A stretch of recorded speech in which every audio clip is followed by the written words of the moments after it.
Hi there, this is Tony Reese, and welcome to My Life Lessons featuring Stories from Immigrants. Today, I have Yeny Romero with me.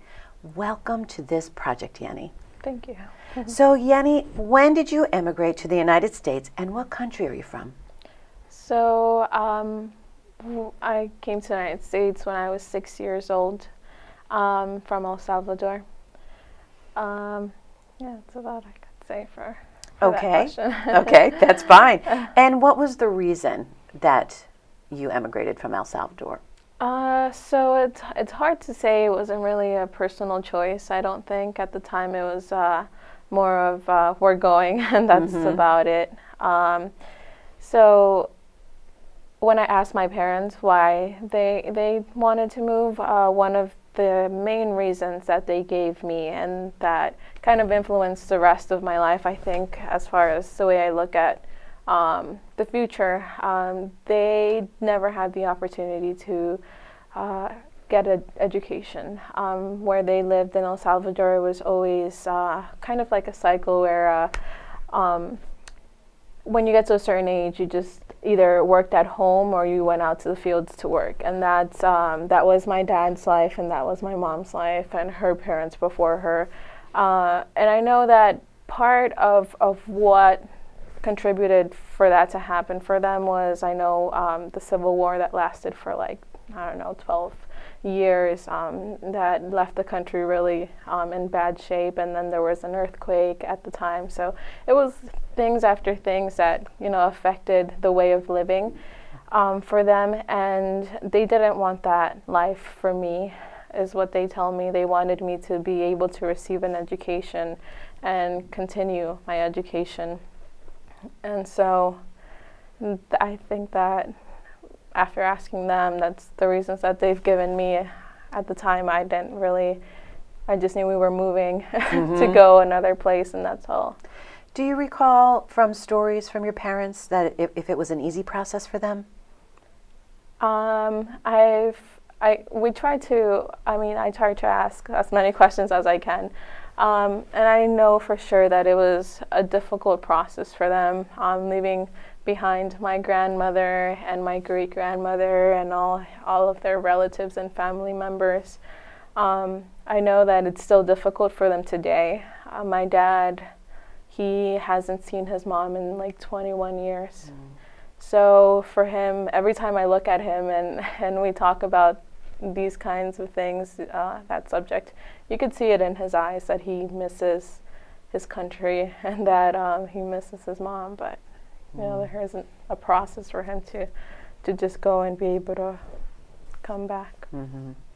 Well, from your perspective, where did you find, or do you find, your greatest inspiration being here in the United States? It's an interesting question.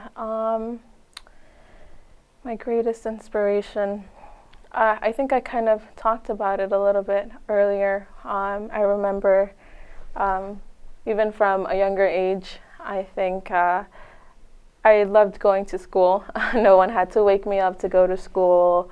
I would get up on my own. I remember when we moved here, because we used to live in California for a little bit, and we moved here when I first started school here. I must have waken up about, I think it was 6. I don't know why I was up at 6 o'clock in the morning, but I was ready. You wanted to go. And my mom was like, you're not leaving in 2 hours. What are you doing? But I know that no one ever had to wake me up. And so for me, education, I think, it's been engraved in me, and I think I see its value now, especially after attending a liberal arts school. It really has become more evident to me. Whether it's around what you're inspired by or something else you've come by, what do you think to date your greatest life lesson has been?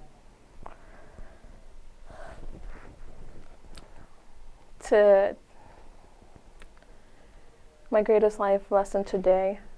Up to date, yeah.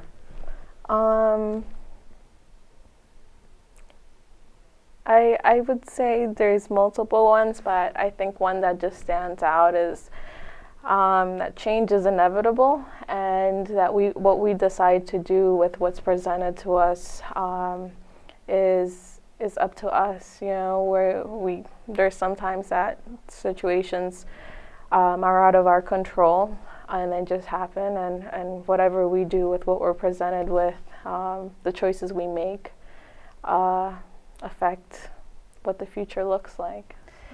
Can you give an example of how you might have applied that resilience around change here in the United States? Yeah, so when I remember when I graduated high school, even before that, I think it must have been junior year that I started looking into attending school, college, because even though I knew I was undocumented, I didn't know what that meant for me. I just knew it was something that I was told that's what it was, but I didn't know what it meant. And so I started visiting a college coach, and she took me to a couple of different schools to visit them, and we talked about FAFSA, we talked about all these processes that go into trying to attend a higher education. And I talked to my mom about it, and she came in to talk to this college coach with me. I didn't know. I just thought it was, part of the process. She has to know what are the prices and everything. And that's when I discovered that being undocumented meant that I was probably not going to be able to continue my education. And to me, that was devastating. I found myself in a dark place, I think, because I had built up so many plans of what I wanted to do with my life, what it was going to look like. And in my world, I was the same as everyone else. I didn't think that there was something about me that was different, that for that reason I should not continue my education. And when I discovered that, I felt like my dreams had just shattered, and I had nowhere else to go from there. Like, what do I do now? What does this mean for me? So discovering that, I think at that point in time, I didn't know what to do. Mm-hmm.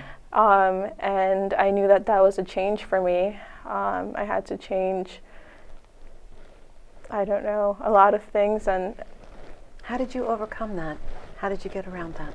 Well, Mrs. Fuchs, which was my college coach, she would always tell me, when I would talk to her, she would say, have hope, we're going to figure out a way. And although she kept on telling me that, I don't know that I believed her, because it just seemed impossible. But she said, apply to scholarships, and I did. I applied to, the only 2 scholarships that I could apply for. It's actually 3. One of them was the Reading Collegiate Scholars Scholarship, which was a scholarship that is only for Reading students who graduate from Reading or the Reading area. The other one was the Dreamer Scholarship. It was a national scholarship. It was a long shot, but I wanted to do it anyway. And the other one was the scholarship that is by Greater Reading Immigration Project, and they have a very small scholarship, but it's also a large help for any student, even if it's to start at a community college. So I applied to the 3 of them, and again, the only 3 that are available for undocumented students, and I actually got the 3 of them. Congratulations. Thank so you. That is your life lesson of change is inevitable. You used hope and resilience and stayed with it, and you were able to see that through. That's amazing. That is amazing. You didn't give up. How do you stay connected to your country's traditions while you're here in the United States?